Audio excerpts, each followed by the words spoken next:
You ever get one of those gut punches that leaves you frozen, unsure if the world around you just tilted on its axis? Well, that's exactly what happened to me. My name is Diane, and a few months back, my son-in-law showed up at my doorstep with a bandaged hand and an urn. Yeah, an urn. He looked me right in the eye and said the words I never wanted to hear. "I'm so sorry, Diane the dog, he attacked me. I had no choice. It was for my own safety." And I believed him. I mean, what choice did I have? What else could I do but nod and accept the tragedy he laid at my feet? 3 nights later, I woke up around 2 a.m. You know how it is, can't sleep, the house is silent, the kind of silence that presses against your chest. And that's when I saw it. A shadow moving in the backyard. Something large, urgent, determined. My heart skipped a beat when I recognized the shape. My dog. Alive. Digging. Frantically. Right in the memorial garden my son-in-law had built for James, my late husband. Oh, bless his heart. He was obsessed with that garden long before I ever noticed. And now he was digging like his life depended on it. I couldn't just watch. I slipped out into the cool night air and knelt beside him. He gave me a single glance like he was saying, "I've been waiting for you, Diane," then went back to work. And then we hit something hard. Metal. I pried open the box buried beneath the earth, and everything clicked into place. Why my son-in-law had lied. Why James had given me this specific dog before he passed. Why my daughter had been slowly pulling away from me. And why I suddenly had just one night to decide what to do next. Before I take you deeper into this story, I'd love to know, where are you listening from tonight? Drop a comment below, dear listener. And hey, if you're still here, maybe it's time to hit that subscribe button. After all, stories like these, well, they need good company, don't they? Now let's rewind a little. The day I buried my husband, I had no idea my life was about to tilt into a version of itself I wouldn't recognize. His name was James. We'd been married 40 years. Met in law school, married the summer after we passed the bar, and built a little law practice together in Richmond. 2 dreamers trying to make a corner of the world just a little better. Cancer didn't give us much time, pancreatic, the kind that moves faster than you can blink. 1 year from diagnosis to goodbye. We brought in hospice. He wanted to stay home. I wanted him to stay home. So that's where he left us. In our bedroom on Maple Avenue, me holding his hand until his last breath. The funeral was on a Tuesday. I remember the faces, one by one, familiar and strange all at once. Partners from the firm, neighbors, clients. Everyone wearing that sad, careful expression, the one that says, "I don't know what to say, so I'll just squeeze your hand and mumble how sorry I am." Lauren, my daughter, 38 now, though I still see the little girl sitting in my office with crayons. She slipped in late, finding a quiet spot in a back pew. Too thin, black dress with long sleeves despite June heat. And there he was, Derek, her husband of 5 years, hand resting on her knee like some knight in shining armor. But it didn't feel like that. Something was off. Tense. Controlled. I tried to catch Lauren's eye, but she kept her head down. Derek kept glancing at his phone. The service itself was brief. Exactly as James had wanted. No drawn-out speeches, no endless eulogies. Just a few words, a touch of music he loved, and then life going on. Or so we thought. Little did I know. The real story was just beginning. That was James for you, practical even in death. After the service, people gathered in the parish hall. Someone had made those tiny sandwiches that somehow taste both comforting and sad at the same time. The coffee, well, it tasted like it had been sitting out too long, but you sip it anyway because, well, what else do you do? I hovered near the door, unsure what to do with myself, still feeling hollow inside. That's when Walt found me. Walter Morrison. Everyone just calls him Walt. He and James had been friends since high school. Walt went into the police force, spent decades with the Richmond PD, and retired not long after we did. Big man. Even in his late 60s, he still carried himself like someone who could take care of business if it came down to it. He pulled me aside, voice low, like he was sharing something he didn't want anyone else to hear. "Diane," he said, I need to talk to you somewhere private. We stepped outside into the blistering June sun. Air conditioning left behind, I could feel the sweat starting to trickle down the back of my neck. Walt guided me over to his old blue Ford F-150. The truck had seen better days, but there was something inside that made my chest tighten. He opened the back door and there was a dog. A German Shepherd. Big, solid, maybe 90 pounds. Sitting calmly watching us with those dark, intelligent eyes. "This is Bear," Walt said simply. "James wanted you to have him." I stared at the dog, then at Walt. A dog? Really? James had gotten me a dog. Someone to keep you company. Someone to protect you, Walt added. Bear tilted his head slightly, calm, almost knowing. I shook my head. "Walt, I don't know if I can handle a dog right now. I'm barely handling myself." "He's special," Walt said, matter of fact. "Well-trained, easy to manage. James was very specific about this. He wanted you to have Bear." I looked at Bear again. Beautiful, regal, that classic German Shepherd look, but so large, so alive. "Please," Walt said quietly, pressing a hand to my arm. "Trust James on this. Trust me." I was too tired, too grief-struck to argue. I nodded. "Okay." Walt's face softened. He opened the door wider, and Bear stepped out carefully, gracefully. Walt handed me a leash. "I've got food and supplies in the truck. I'll follow you home and help you get him settled." We drove back in separate vehicles. Bear rode in my passenger seat, eyes on the world outside the window like he'd done it 100 times before. Honestly, maybe he had. I didn't know anything about this dog, not where he came from, not his story. At home, Walt carried in a bag of dog food, 2 bowls, and a cozy bed. Showed me the basics, how much to feed Bear, where he liked to sleep, how to give simple commands. "He's good," Walt said. "Listens well. Treat him kindly, and he'll take care of you." I couldn't help but ask, "Where did James even find him?" "I helped him," Walt said. "Found a good dog who needed a home. James met him a few times before he got too sick. He liked Bear. Thought you two would be good for each other." Walt left about an hour later, and I was alone in the living room with this enormous dog I'd suddenly inherited. Bear sat there, looking up at me like we'd always been meant to meet. "I guess it's you and me now," I whispered. His tail moved just slightly. A small, tentative acknowledgement. The very next day Derek showed up. I was in the kitchen trying to figure out what to eat. Hadn't had an appetite in weeks. The doorbell rang and there he was, standing there with a bag of groceries. "Hey, Mom," he said. Always called me Mom since marrying Lauren, even though I never liked it. But I let it slide. "Thank you, Derek." "That's kind," I said. He came in, set the groceries down, and then saw Bear lying on the living room floor. His eyes went sharp, tight. "That's a big dog," he said. His voice changed. "His name is Bear," I said softly. Derek froze. "James arranged for you to have him?" "Arranged," I repeated, startled. His eyes stayed locked on Bear, and I realized whatever he was thinking, it wasn't good.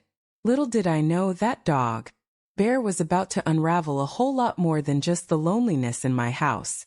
"That seems like a lot for you to handle," Derek said, eyeing Bear. "A dog that size, at your age, are you sure you can manage him?" My back went straight. "Derek, I'm 67, not 90. I can handle a dog." He shrugged, trying to look casual. "I'm just saying it's a lot of work. Feeding, walking, vet bills. If you need help, I'm happy to pitch in. Or we could find him another home." Bear, as if he understood every word, got up and walked over. Stood right next to me, eyes fixed on Derek. "James wanted me to have him," I said firmly. "So, I'm keeping him." Derek nodded slowly, though I could see the tension in his jaw. "Okay, sure. Seems fine." Bear stayed by my side, staring out the window, alert.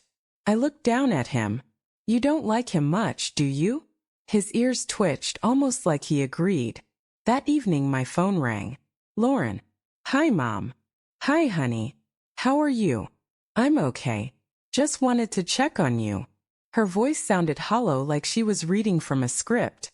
I'm managing, I said softly. Derek brought groceries today. That was nice of him. There was a pause. Then she asked carefully, You got a dog? Yes. Bear. James arranged it before he died. Walt brought him by. A German shepherd, she said. Another pause. Longer this time. Is he safe? Those dogs can be unpredictable. He seems very calm. Well trained. I just worry about you, Lauren added carefully. Living alone with a big dog. What if something happens? Lauren, I'm fine. Bear's fine. Everything's fine, I said. Okay. She didn't sound convinced. I should go. Derek's home. Do you want to come over this weekend? Maybe have lunch. Maybe. I'll have to see what Derek has planned. I'll call you. And then she hung up before I could say another word. I sat there holding the phone, feeling that familiar knot tighten in my stomach, the same one I'd been feeling about Lauren for the past few years. Something was off, but I didn't know what. Bear came over and rested his head on my knee. You're a good boy, I whispered, scratching behind his ears. I don't know why James thought I needed you, but I'm glad you're here. Later that night, I found myself in James's study. His desk, cluttered with papers and files he'd been working on until illness slowed him, felt sacred. I hadn't had the heart to clear it yet. I picked up a photo from the desk, James and me, young, foolish, completely in love on our wedding day. I smiled, then whispered, What were you thinking, James? Why did you give me a dog? And of course there was no answer. Just quiet. A couple of weeks later, Derek showed up with plans in hand. I was in the backyard with Bear when his truck rolled into the driveway. He came around the side of the house carrying a large roll of papers. Hey, Mom. Got a minute? He spread the drawings across the patio table. Raised garden beds with cedar borders, a stone path, a bench, spaces marked for James's favorite roses. I want to build you a memorial garden, Derek said. For Dad. He was good to me. I felt a twinge of gratitude. That's beautiful, Derek. Thank you. It would be wonderful. I'll start next week, he added casually. Won't cost you a thing. And start he did. Monday morning he showed up early with cedar planks, soil, stone pavers. Worked mostly alone, though occasionally another man helped. Derek dug deep, measuring, leveling, ensuring proper drainage. Holes went down past my knees. Bear stayed inside watching from the back door. Always watching. On the second day Derek called out, Can you keep the dog inside? He makes me nervous. So Bear stayed indoors while Derek worked. But the dog would sit by the window, eyes tracking every movement Derek made. During the third week, Lauren came over for lunch. I had invited her, hoping for a normal moment. She arrived wearing a long-sleeved blouse, despite it being 85 degrees outside. Derek was out in the backyard building the raised beds. Lauren went out to greet him, and I watched from the kitchen. Derek put his arm around her shoulders. She stiffened immediately. His hand gripped tight enough that she winced. Something about the scene made my heart drop. Something was wrong, very wrong. And that's when I realized the memorial garden bared Derek. None of this was going to be as simple as it seemed.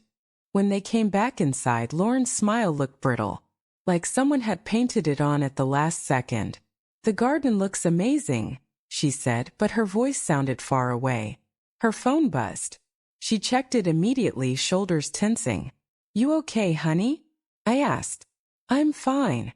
She wrapped her arms around herself, rubbing her elbows. Just busy with work.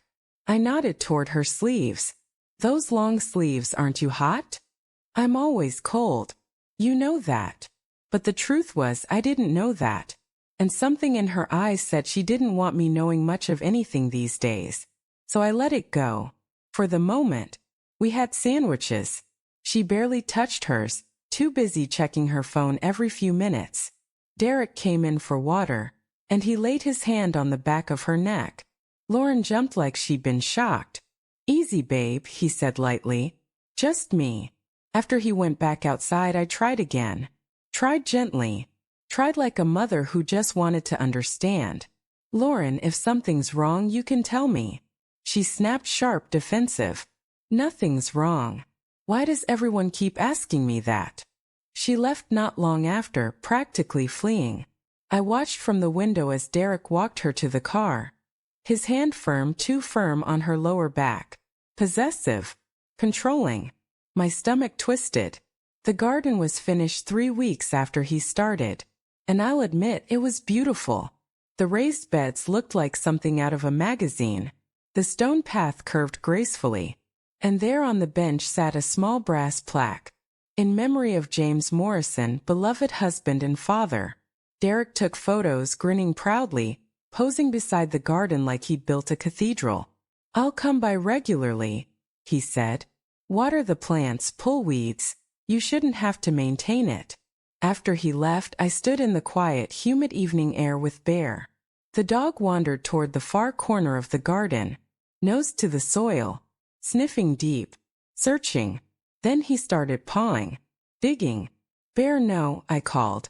He stopped, looked at me, then started digging again. I hurried over, grabbed his collar, pulled him back gently. But it became a pattern. Every time Bear went outside, he'd head straight for that same corner. Dig. Sniff.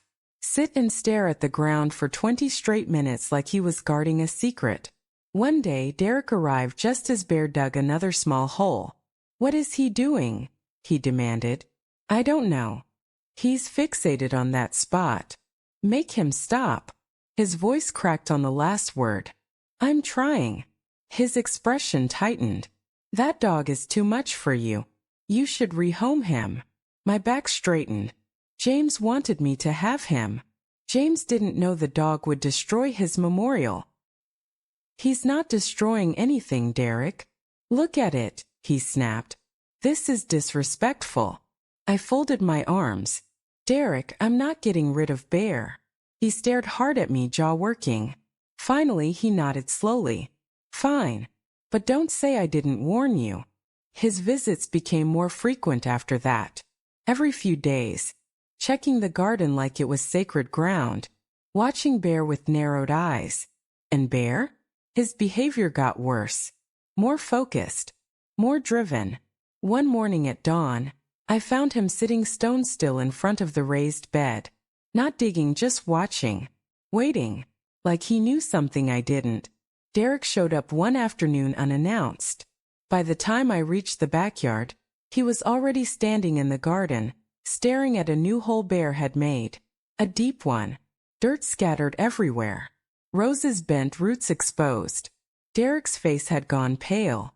This is out of control, he said, voice trembling. That dog is destroying everything I built.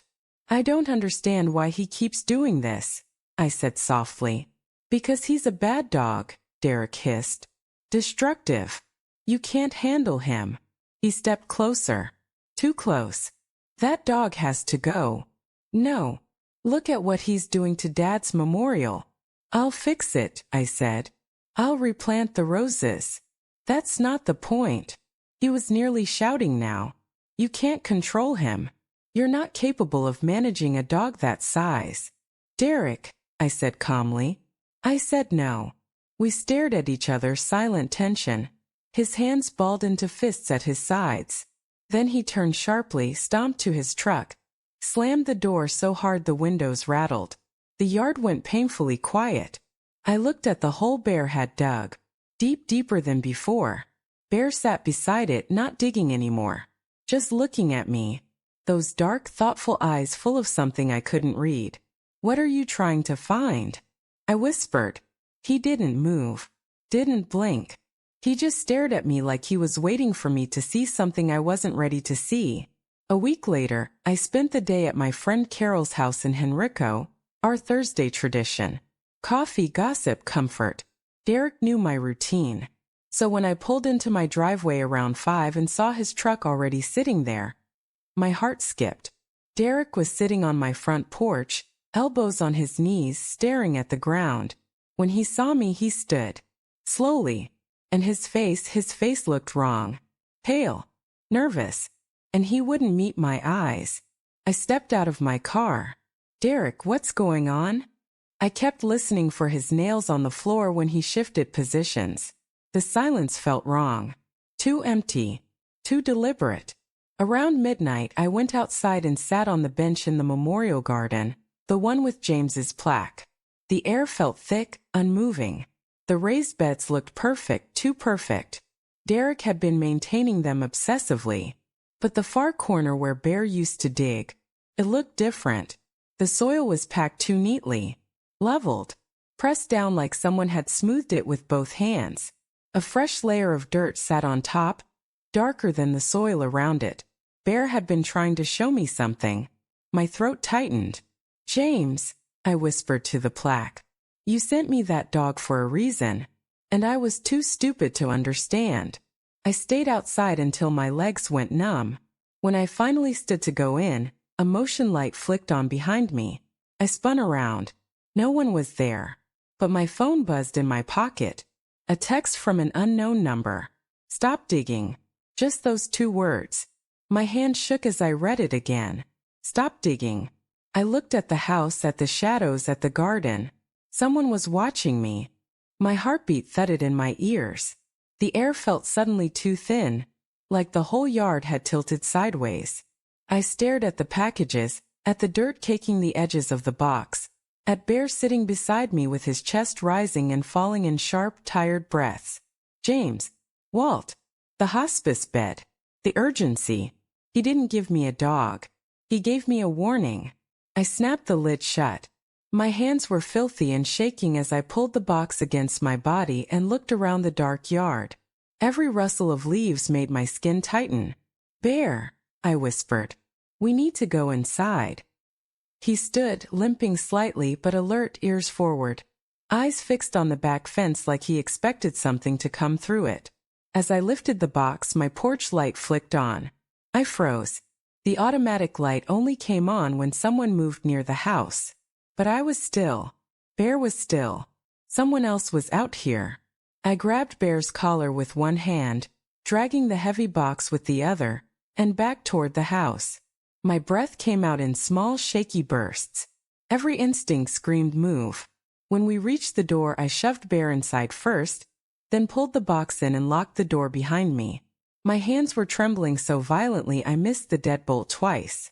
The kitchen felt blindingly bright. My lungs ached. Bear paced in front of the door, whining softly, tail stiff. He kept glancing toward the garden.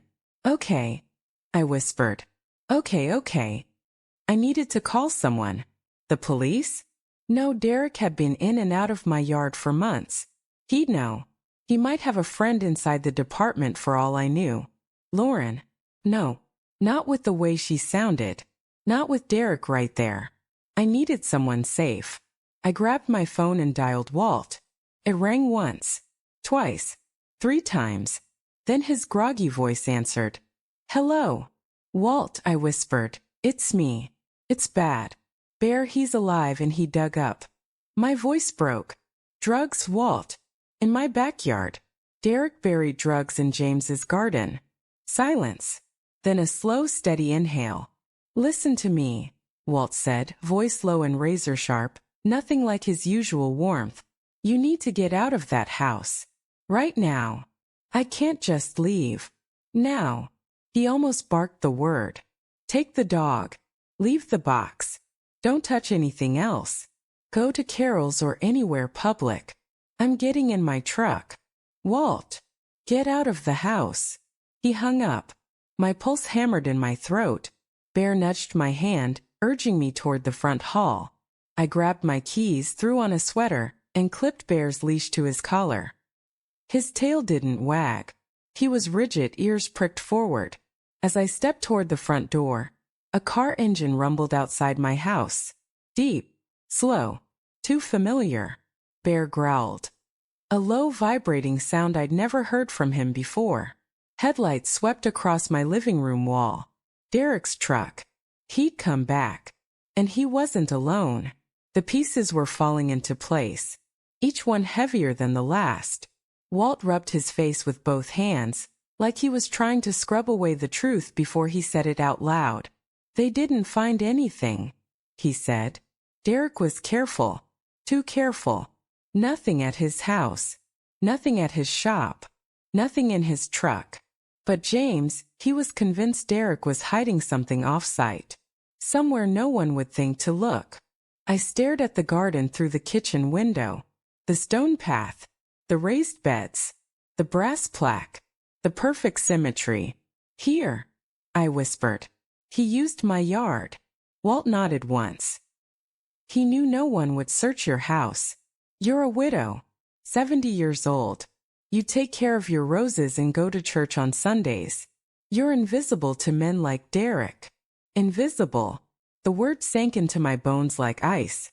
And the dog? I asked. Why did James insist on Bear? Walt's eyes softened. James didn't know exactly what Derek was doing, but he knew Bear. They worked together years ago, search and rescue drills. Bear can find anything that doesn't belong. James wanted him here to protect you, to find what he couldn't. My throat closed. James had known he wouldn't live long enough to keep me safe, so he sent someone who could. What now? My voice trembled despite me. What happens now, Walt? We report this, he said firmly. Tonight. If we do this right, we nail Derek and we get Lauren out. She's been in danger for a long time. I reached for my phone. I'll call her. No, Walt grabbed my hand. No, Diane. Not yet.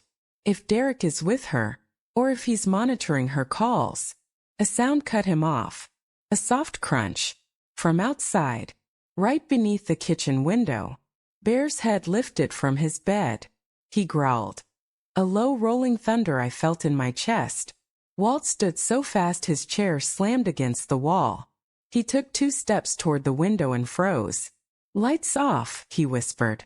Now. I flipped the switch. Darkness swallowed the kitchen. We stood there barely breathing. Outside, gravel shifted again. Slow, deliberate footsteps walking along the side of the house. Coming closer. Coming toward the back door. Bear stood, limping but alert, hackles rising like a ridge of shadow down his spine. Walt moved to the counter, opened the drawer where James always kept a wrench for the garden taps, and wrapped his hand around the metal like he'd been waiting for this moment. The footsteps stopped. Right outside the door. A shadow passed across the thin strip of light under the frame. Broad shoulders. Work boots. Derek. Walt mouthed, "Don't move." Then the doorknob turned. Slowly. Purposefully. Testing. My heart thrashed against my ribs. Another voice came from outside. Low, unfamiliar, tense. Fronts locked. He must have gone around back. There was more than one of them. Walt leaned close to me, his voice a whisper I barely caught. Diane, he didn't come alone. Bear growled again, louder this time, and the men outside went silent. Then, a rough voice muttered, "Shut that dog up." The doorknob rattled hard. They were trying to force it. Walt braced beside me. Bear stepped forward. And that's when Derek's voice, unmistakable and cold, said, "Open the door, Mom. We need to talk. Act normal." I repeated, my voice thin. Walt gave a slow, steady nod. "He can't suspect you know anything. If he senses even a hint that something's off, he won't take the bait. He'll wait. And we can't let him wait." I swallowed hard. "Dinner. Like always." "Yes," Walt said gently. "Routine is your safest weapon right now."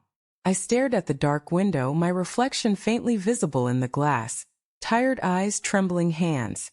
Behind me, Bear let out a low wheeze, curled on the blanket we'd laid down. He was already drifting into an exhausted sleep. "And Lauren?" I asked quietly. "Should I warn her?" Walt shook his head firmly. "Not yet. Not until he's in custody. The more people who know, the more ways this can go wrong. You need to treat her exactly the same. You can protect her better if she doesn't realize anything's happening." A fresh wave of dread washed over me. "I don't know if I can look at him across the dinner table." "You can," Walt said, "because you're not alone in this. Because your husband prepared for this long before tonight. And because Bear already did the hardest part. I looked down at Bear. His chest lifted and fell in slow, heavy breaths. Even in sleep he twitched, still working, still protecting. What do I say? I whispered. How do I convince him? Walt considered it. Keep it simple.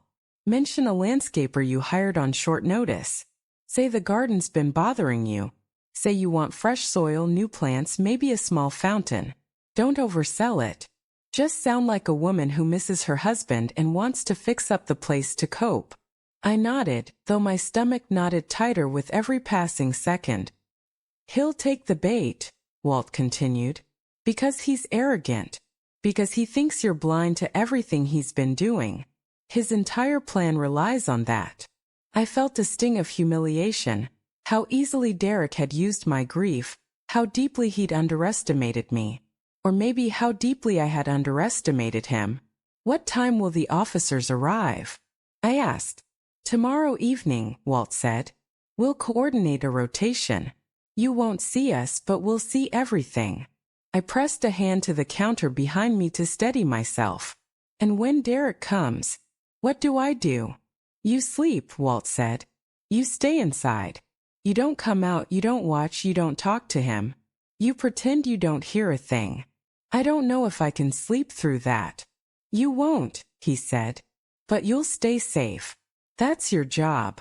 His phone buzzed again. He glanced at it, then looked back at me with a seriousness that chilled my blood. The timeline just changed, he said. We need to move faster than we thought. My breath hitched. What does that mean? It means, Walt said, slipping his phone into his pocket. Derek may already suspect someone's closing in. He might come sooner, tomorrow night, or even earlier. You need to be prepared. I gripped the back of a chair, trying to steady the spinning room.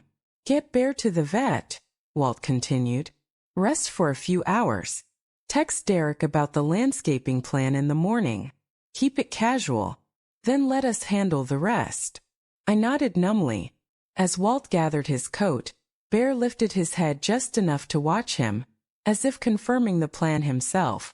Walt gave him a small nod. You did good, buddy, he said softly. When the door finally shut behind him, the house fell into a silence so deep it vibrated. I looked at the memorial garden again, the perfect, peaceful facade James had loved so much, and the secret Derek had buried inside it. Tomorrow everything would begin, and by this time next week I would either have justice, or I would have a war. Lauren's voice was quiet on the line, hesitant. Dinner? Sure, that's fine. What time? 7 o'clock, I said. Just the three of us. Nothing fancy, homemade, casual. I thought we could catch up. There was a pause and I could hear her shuffling in the background. Okay, Mom. That works. Great, I said, forcing cheer into my voice. I'm excited to show you something in the garden. Derek's been working so hard, I thought we could expand it a bit. Maybe some new flowers, a little landscaping. There it was, the hook. The casual mention of the landscaping, like I had no idea what he'd buried there. Just an excited homeowner talking about improving her garden. Lauren hummed softly. That sounds nice. Perfect. I'll see you tomorrow then. Love you, honey. Love you too, Mom, she said, her voice lighter than it had been in weeks. I hung up, hands trembling, heart hammering. I spent the rest of the day preparing like any normal Friday. I cooked a simple dinner, set the table with our best china, polished the silverware. The garden looked immaculate through the windows, as if Derek had never dug anything strange there, as if Bear hadn't clawed and pawed the earth to uncover the secret. Every time I passed the window, I imagined him lurking in the shadows outside, imagining me unaware. My stomach twisted with fear and anticipation. By 6:30, I heard the familiar crunch of gravel at the end of the driveway. My breath caught. Derek's truck pulled up, Lauren in the passenger seat. I smoothed my apron, adjusted my hair, and opened the door. Evening, I said, smiling as naturally as I could. Evening, Mom, Lauren said softly, stepping in. Her hand brushed mine as she moved past. just a little lingering touch that felt both familiar and strained. Derek followed, tall, broad, confident. He glanced around, then his eyes lingered on the garden. A flicker of curiosity, or maybe something darker, passed over his face. "So, what's this about the garden?" he asked casually, though I could feel the tension in his shoulders. "Oh, just wanted to expand it a little," I said. "Derek, you've done such a great job, but I thought we could add a few more flower beds. Maybe a small fountain, new shrubs." I watched him closely. His eyes narrowed for just a second, then he forced a smile. "Yeah, sure, Mom. Sounds good." Lauren sat down beside me at the table, trying to make small talk. I answered politely, keeping my voice calm, light. Derek helped himself to a glass of wine, keeping his attention on me, but I noticed the way his fingers tapped against the rim, a little impatient, a little suspicious. We ate. We laughed lightly. I mentioned the landscaping again, casual and excited, and Derek nodded along like he was buying into the story. All the while I could feel Walt's plan working in the back of my mind. Derek would come back. He couldn't resist. The thought of me digging up the garden, of losing access to the stash he buried there, would drive him to act. And when he did, the police would be ready. By the time dessert was served, I felt like I was walking a tightrope. Smile plastered, voice steady, heart pounding like a drum. I caught Lauren's eye briefly, saw the flicker of relief hidden beneath her composure, and knew she understood. She was counting on me to see this through. When dinner ended, Derek cleared his throat, glanced at his watch. "Well, we should probably get going," he said. "Of course," I said. "Thanks for coming. Really excited about the garden." And just like that, he left, unaware he'd just taken the first bite of the trap laid out for him.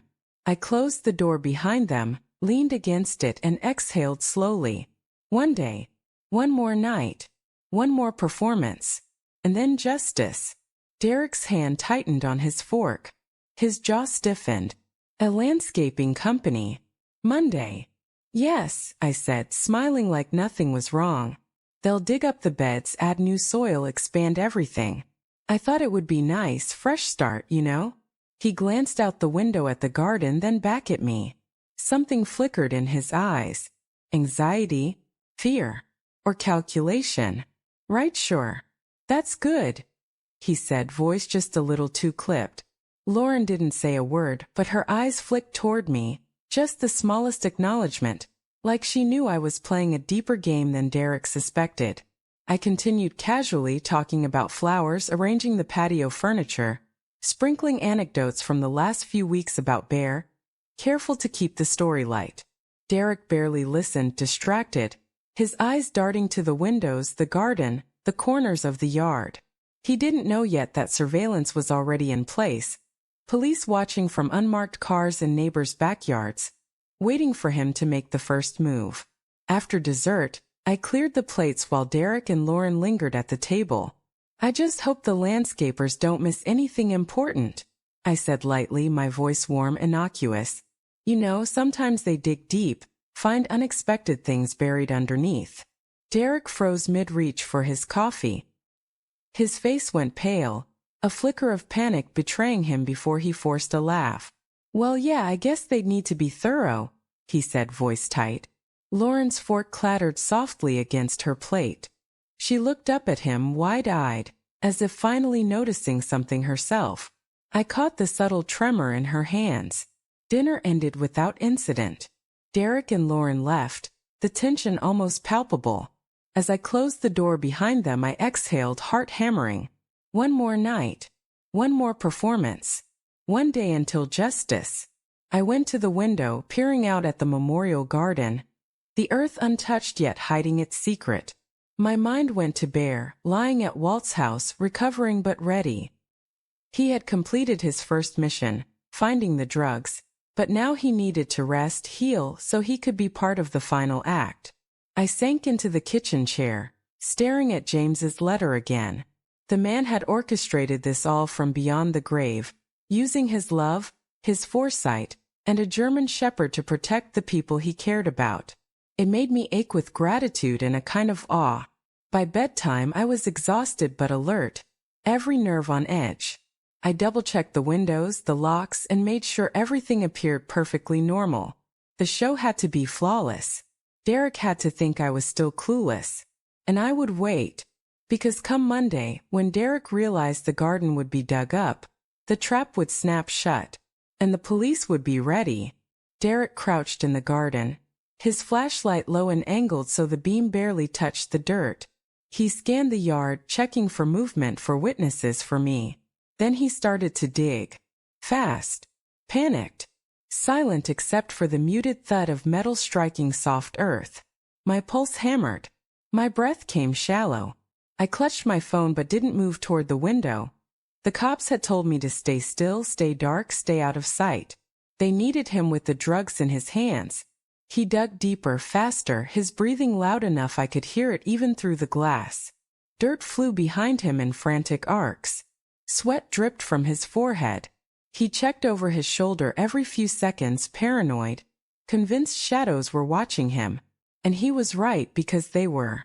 Walt was somewhere out there in the dark beyond the fence. Officers were hidden behind the neighbors' hedges. Unmarked cars sat silent at both ends of the street. And Bear, God bless that dog, was recovering safe away from this nightmare. Then Derek hit the metal box. The clang cut through the garden like a gunshot. My whole body tensed. He slowed, dug around it, brushed away soil with gloved hands. Then he pulled the box from the earth and set it beside the hole. He knelt, exhaled shakily, and opened the lid. The flashlight illuminated the rows of tightly wrapped packages, white bricks shining beneath the beam. Derek let out a harsh, panicked whisper. Thank God, thank God. He started loading the bricks into the duffel bag. One after another, fast, hands shaking so badly he dropped one in the dirt. That's when the first voice yelled, "Police! Don't move!" Derek froze. The flashlight beam jittered wildly as he spun, looking for an escape. Officers emerged from everywhere, between hedges, behind the garage, out from the darkness like ghosts.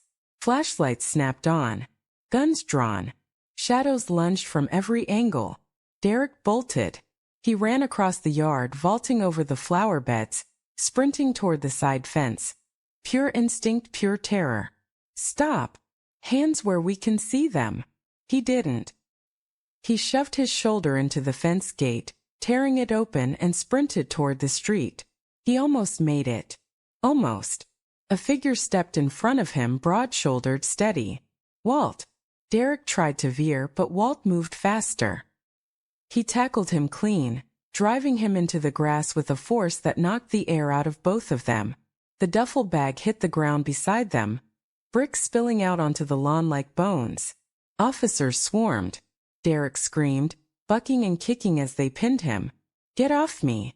You set me up! You set me up! You set me up!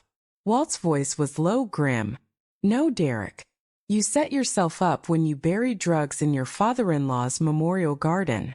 Handcuffs clicked. Flashlight beams converged. Derek kept screaming, twisting, spitting curses at all of them. And at me. Diane knew. She knew. That old cow, she told you.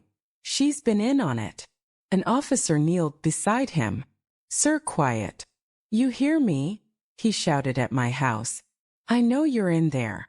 You think this is over? You think. The cruiser door slammed shut, cutting him off. Just like that, the night went silent again. Except for the radio's crackling, the shovels, the rustle of officers collecting the evidence. The garden, James's garden, was lit up with police lights, the roses glowing red and blue like a battlefield. A knock came at my door. I stood, legs shaking, and opened it. Walt stood there. Sweat on his forehead, dirt on his clothes, but his expression, steady, certain, was exactly what I needed. It's done, he said softly. We got him. I couldn't speak. I couldn't even nod. I just leaned against the doorframe, breath breaking out of me all at once, as if I'd been holding it for days. Lauren, I whispered. She's safe, Walt said.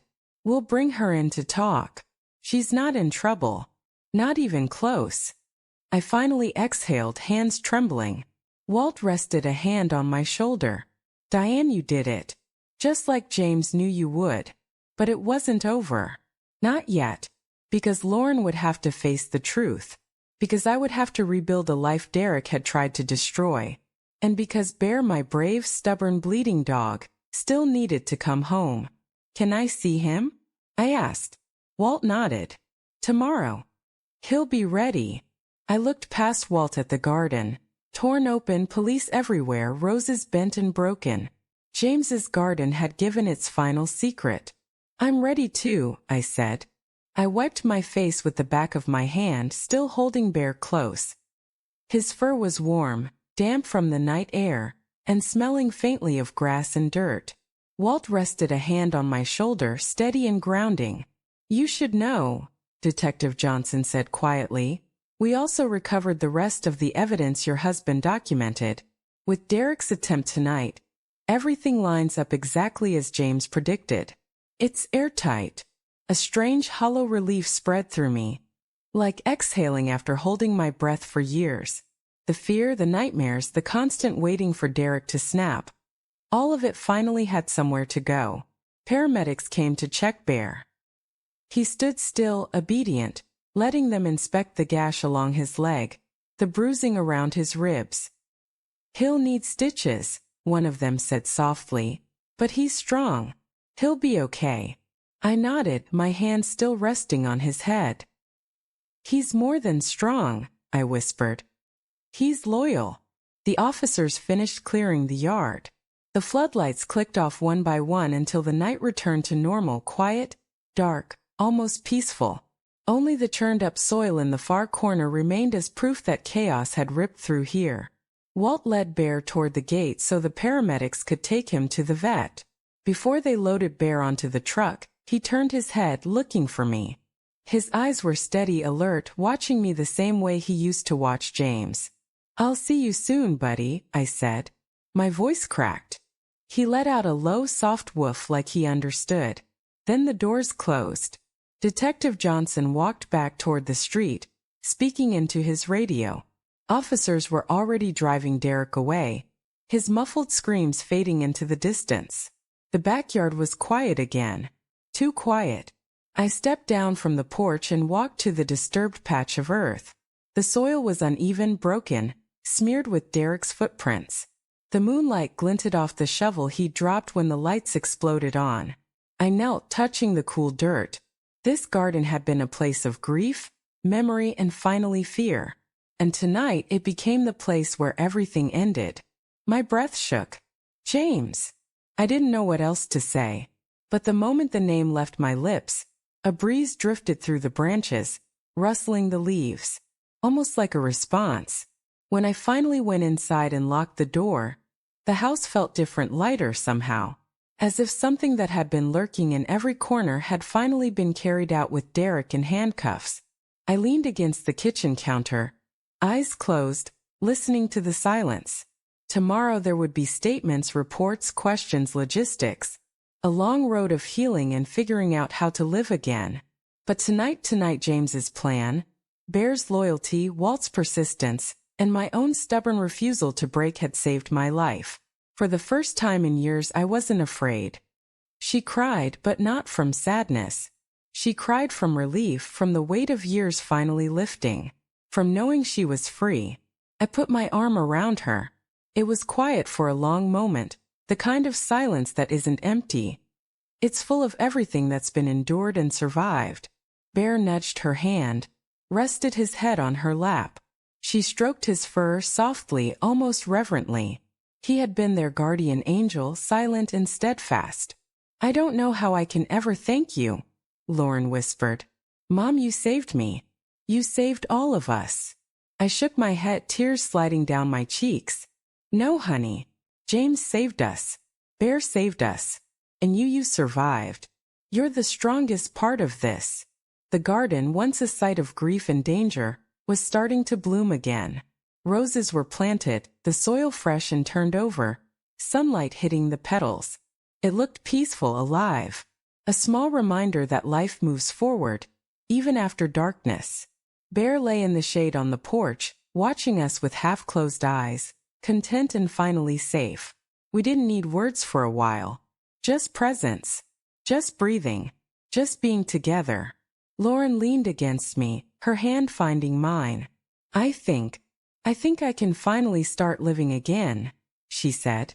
Yes, I said softly. And I'll be here for every step. Outside the world went on.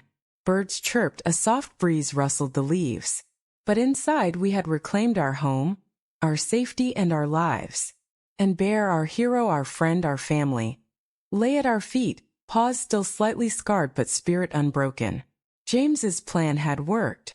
Derek was gone, justice done, and the legacy of love and protection he left behind endured in the quiet, resilient strength of a dog, a mother, and a daughter finally free.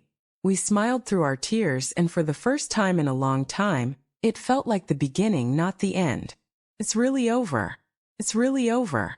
6 months after Derek's arrest, the memorial garden was in full bloom. I'd spent the winter tending it myself, removed everything Derek had touched and rebuilt from the ground up. James's favorite roses, new perennials, soft colors he always loved. His photo rested among the flowers, peaceful, watching over us. Lauren pulled into the driveway. She had her own apartment now, close enough that the drive was short but far enough that she finally had space to breathe. We'd started a tradition. Coffee together every Saturday morning. A ritual of healing. She looked good, healthy, smiling, wearing short sleeves, unafraid now, unhidden. No bruises, no fear. We sat on the new bench I'd installed, the wood still smooth and warm from the sun. Bear lay stretched across the grass, older now, slower, but content in a way he hadn't been before. Safe. Home. I filled out the volunteer application at the animal shelter, I told her. Lauren brightened. I'm there Tuesday and Thursday mornings. We could go together. I'd like that, I said, and I meant it. Walt's truck pulled up a few minutes later. He did this often now, showing up with donuts and terrible jokes he delivered with a straight face. We'd sit together under the shade tree talking about normal things, everyday things, things that once felt impossible. Weather, Lauren's new bookkeeping job, Walt's fishing trips where he always claimed the fish were this big, and spread his hands too wide for anyone to believe him. Felt like family. A new one built from pieces of the old. I keep thinking about Dad, Lauren said quietly. How he knew what was happening. How he planned everything. I reached out and touched James's photo nestled in the roses. He loved us, even when he couldn't be here anymore. He found a way to protect us. Walt nodded. James was the smartest man I knew. And Bear? He bent to scratch Bear behind the ears, carried out the mission perfectly. Bear's tail thumped at the sound of his name. After Walt left, Lauren and I stayed in the garden, planting new flowers, pulling weeds, letting the quiet settle comfortably around us. Bear watched from the shade, his eyes half closed but alert, always alert. I never thought I'd feel safe again, Lauren said softly. And now I do. Because of Dad. Because of Bear. And because of you. You survived, I said. We all did. That evening after Lauren went home, I sat alone on the bench. The garden glowed in the fading light, soft pinks, deep greens, warm golds. Honest. Clean. Nothing hidden beneath the soil anymore. Bear came and lay at my feet with a soft grunt, settling his weight against my shoes. I rested my hand on his head. James once told me that love isn't only what you do when you're alive. It's what you build to last when you're gone. He built this. The warning to police. The dog who would find the evidence. The friend who would keep his promise. Protection that reached beyond death.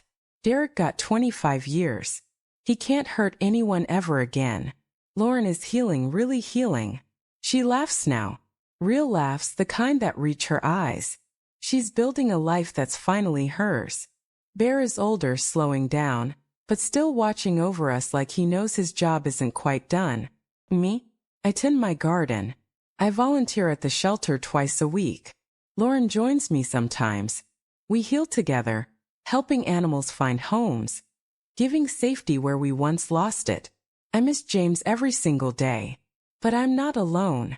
I have my daughter back. I have a hero at my feet. I have a life worth living. And I have love that never died. That's everything. So, that's my story. I'd love to hear what you think. Do you believe dogs can sense when something's wrong before we do? Let me know in the comments and subscribe for more stories like mine.